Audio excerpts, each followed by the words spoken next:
Hello and welcome to C plus plus course. अस्सलाम वालेकुम, my self Mohammad Tajammul और आप देख रहे हैं लर्निंग पॉइंट चैनल।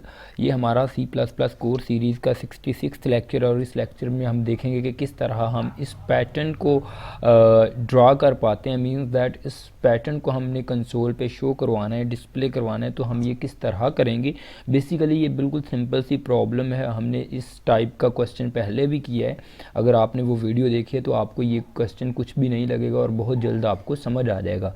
बिकॉज इसमें हम क्या कर रहे हैं, हम सिंपल क्या कर रहे हैं, हमने 5 टाइम आउटर लूप लगानी है और 5 टाइम इनर लूप लगानी है। क्यों हमने 5 time inner and outer loop लगानी है? जैसे कि मैंने बताया है कि आप सबसे पहले वर्टिकली देखेंगे हमारे पास कितनी लाइंस हैं। हमारे पास 5 लाइंस हैं वर्टिकली, एंड हॉरिजेंटली भी हमारे पास 5 ही लाइंस हैं। मींस दैट 5 लाइन हॉरिजेंटली हैं और 5 वर्टिकली हमारे पास लाइंस हैं। इसका मतलब आउटर लूप जो होता है वो हमें वर्टिकल बताता है कि वर्टिकली हमने कितनी लाइंस प्रिंट करवानी है, और जो इनर लूप बताता है वो हॉरिजेंटली हमें बताता है कि हमने कितनी लाइंस लगानी है या कितनी लाइंस हमने यूज़ करनी है। उसमें स्टैरिक प्रिंट करवाना या स्पेस वगैरह प्रिंट करवानी ये बात की बात है। सबसे पहले इसमें कर क्या रहे हैं, हम सिंपल एक स्टैरिक प्रिंट करवा रहे हैं, 2 स्टैरिक, 3, 4 और 5। मीन्स दैट सीक्वेंस के साथ चल रहे हैं। हमने सिंपल इसमें करना है, एक आउटर लूप 5 तक चला देंगे और इनर लूप 5 तक चला देंगे, लेकिन उसकी कंडीशन हम कुछ इनर लूप की इस तरह सेट करेंगे कि वो पहली दफ़ा एक दफ़ा ट्रू हो, दूसरी दफ़ा वो जब चले 2 टाइम यानी कि 2 टाइम ट्रू हो, 3 टाइम ट्रू हो। जब आउटर लूप मीन्स दैट पहली दफ़ा जब चलेगा तो इनर लूप 1 टाइम चलेगा, आउटर लूप दूसरी दफ़ा चलेगा तो इनर लूप कितनी दफ़ा चलेगा, 2 टाइम चलेगा, आउटर लूप 3 टाइम चलेगा तो इनर लूप भी हमारा 3 टाइम, थर्ड टाइम जब आउटर लूप चलेगा तो इनर लूप 3 टाइम चलेगा, आउटर लूप 4th टाइम जब चलेगा तो इनर लूप 4 टाइम एग्जीक्यूट होगा, एंड सो ऑन। ये हमारी प्रॉब्लम सम हाउ सॉर्ट होती है। इसको बिल्कुल सिंपल कुछ ही लाइनों में मैं इसको सॉल्व करके आपको दिखाता हूँ कि किस तरह ये प्रोग्राम हमारा एग्जीक्यूट होगा। आप थोड़ा सा अपनी कंसंट्रेशन रखें इस प्रोग्राम पे, ताकि आपको भी साथ साथ समझ आती रहे कि मैं क्या कर रहा हूँ और मैं ऐसा क्यों कर रहा हूँ। ठीक है जी, चलें जी स्टार्ट करते हैं with the header file. Include iostream, include con io.h using namespace std। उसके बाद हमारे पास इंट मेन फंक्शन हमारा स्टार्ट होता है और इसमें हमने कुछ भी नहीं करना। सिंपल फॉर लूप से हम स्टार्ट करते हैं। फॉर लूप मैं स्टार्ट कर रहा हूँ int I is equal to, इसको मैं 1 से स्टार्ट कर रहा हूँ क्योंकि मैंने जैसे कि आपको बताया है हमने हॉरिजेंटली वर्टिकली हमने 5 लाइंस प्रिंट करवानी है। तो एक्स एक्सिस में मींस दैट 5 लाइन प्रिंट करवानी है, तो मैं इसको किस तक चलाऊँगा, मैं 5 तक चलाऊँगा। जब तक हमारा आई लेस देन और इक्वल रहेगा 5 के तब तक ये हमारा लूप ट्रू रहेगा। Means that 5 time outer loop हमारा क्या होगा, एग्जीक्यूट होगा। और इसके अंदर साथ ही मैं इनर लूप लगाने लगा हूँ। यहाँ पे इंट मैं जे वेरिएबल यूज़ करता हूँ और जे को मैं 1 से स्टार्ट करता हूँ और जे लेस देन, जब तक लेस देन और इक्वल रहेगा किस चीज़ के, आई के। क्योंकि हमारे पास ये मैं आई क्यों यूज़ कर रहा हूँ, यही एक लॉजिक है जो कि इस शेप को प्रिंट आउट करवाएगी। ठीक है जी, क्योंकि आई हमारे पास पहली दफ़ा आई में 1 होगा तो इसका मतलब हमारा इनर लूप 1 टाइम चलेगा।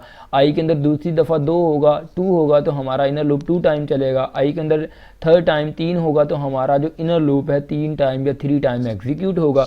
मींस दैट हमें एक पैटर्न मिल रहा है। इसमें हमने सिंपल क्या करवाना है, सी आउट करवाना है हमारा एस्टेरिक जो है, ताकि हमारा एस्टेरिक उतने टाइम क्या होता रहे, एग्जीक्यूट होता रहे। यहाँ पे मैं एस्टेरिक को क्या करवा रहा हूँ, सी आउट करवा रहा हूँ simple.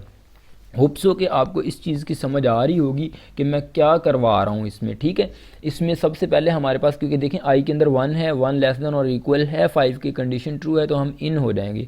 J is equal to 1, J less than और इक्वल है आई के, मीन्स दैट 1 के वो लेस देन तो नहीं है, 1 लेस देन 1 के नहीं है, लेकिन 1 इक्वल है 1 की। कंडीशन एक दफ़ा ट्रू होगी तो इसका मतलब एक स्टैटिक हमारा प्रिंट हो जाएगा।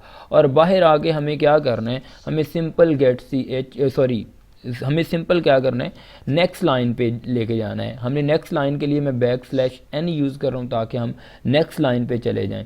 ठीक है, ये बिल्कुल सिंपल प्रॉब्लम थी। हमारा प्रॉब्लम सॉल्व हो चुका है ऑलमोस्ट। हमारा प्रोग्राम सही से एग्जीक्यूट होगा और इंशाल्लाह ये सही से वर्क करेगा। देखें कुछ ही लाइंस में 2 लाइंस लिखी हैं, 2-3 मतलब कि जो मेन लाइंस हैं। फर्स्ट टाइम आई के अंदर 1 होगा तो इसका मतलब ये कंडीशन जो इनर लूप है 1 टाइम ट्रू होगी तो एक स्टैरिक हमारे पास प्रिंट हो जाएगा। आई के अंदर इंक्रीमेंट होगा, आई के अंदर 2 हो जाएगा, कंडीशन ट्रू है। ये मतलब आई जो जे लेस देन और इक्वल है 2 के, क्योंकि आई के अंदर 2 पड़ा हुआ है तो ये 2 टाइम हमारी कंडीशन क्या रहेगी, ट्रू रहेगी। होगी तो हमारे पास 2 स्टैटिक प्रिंट होंगे, आई के अंदर 3 आ जाएगा, 3 टाइम ये इनर जो फॉर लूप है ये ट्रू कंडीशन रहेगी तो ये 3 टाइम स्टैटिक प्रिंट होगा and so on. Dog is barking so please don't mind, ये डिस्टर्बेंस तो है। चलें, ये हमारा प्रोग्राम कंप्लीट हो चुका है। चलें देखते हैं कि ये प्रोग्राम हमारी आउटपुट किस तरह आ रही है। तो हम इसको एग्जीक्यूट करवा के देखते हैं कि हमारी डिज़ायर आउटपुट आती है या नहीं। मैं यहाँ पे कोई भी डमी नेम दे रहा हूँ, सेव पे क्लिक करता हूँ तो देखते हैं मेरे पास आउटपुट क्या आती है। देखिए मेरे पास बिल्कुल डिज़ायर आउटपुट आ रही है, जो हम चाह रहे थे वैसी ही आउटपुट आ रही है। सिंपल 1 स्टैटिक आ रहा है, 2 3 4 एंड 5। हमारा प्रॉब्लम रिजॉल्व हो चुका है, बिल्कुल हमने सिंपल से इस प्रॉब्लम को सॉल्व कर लिया है। समहाउ ये प्रोग्राम पैटर्न क्यों देते हैं, क्यों आते हैं, ये क्वेश्चन बड़ा इंपॉर्टेंट है और मुझे खुद समझ नहीं आ रही थी जब मैं स्टूडेंट था। अभी मैं स्टूडेंट हूँ लेकिन मुझे खुद समझ नहीं आ रही थी कि मैं क्यों पैटर्न वाले प्रोग्राम कर रहा हूँ। अब समझ में आ रहा है कि ये लॉजिक को थोड़ी स्ट्रॉन्ग बनाने के लिए ना इस तरह के हम प्रोग्राम करते हैं कि हमें कम्प्लेक्स प्रॉब्लम दी जाए, हम कम्प्लेक्स प्रॉब्लम को सॉर्ट आउट किस तरह कर सकते हैं। तो इसलिए इस तरह के प्रोग्राम करना ज़रूरी है। आपको थोड़ा सा कोशिश करें, हो जाएंगे इंशाल्लाह। ये मुश्किल नहीं है, कुछ स्टूडेंट बहुत ज़्यादा टफ पाते हैं इनको, लेकिन हो जाते हैं इंशाल्लाह। आप इसको देखें, आप थोड़ी सी इसकी वर्किंग को समझें कि किस तरह ये कंडीशन ट्रू हो रही है, कितने टाइम चल रही है। हम नेक्स्ट लाइन पे आ रहे हैं। जब आपको लूपिंग का पता होगा ना कि किस तरह एग्जीक्यूट होते हैं, बेसिक समझाने का मतलब यही होता है कि बेसिक आपको क्लियर होगी तो आपको पता चलेगा कि हम क्यों इस तरह पैटर्न कैसे बन रहा है और क्यों हम यहाँ पे सी आउट यहाँ पे नेक्स्ट लाइन पे क्यों जा रहे हैं, इधर क्यों नहीं लिख रहे। तो इस तरह की बेसिक चीज़ें क्लियर होंगी तो इंशाल्लाह आपको समझ आ जाएगी। होप्स हो कि गाइस आपको कुछ समझ आई होगी इस प्रोग्राम से, आपको आइडिया मिला होगा।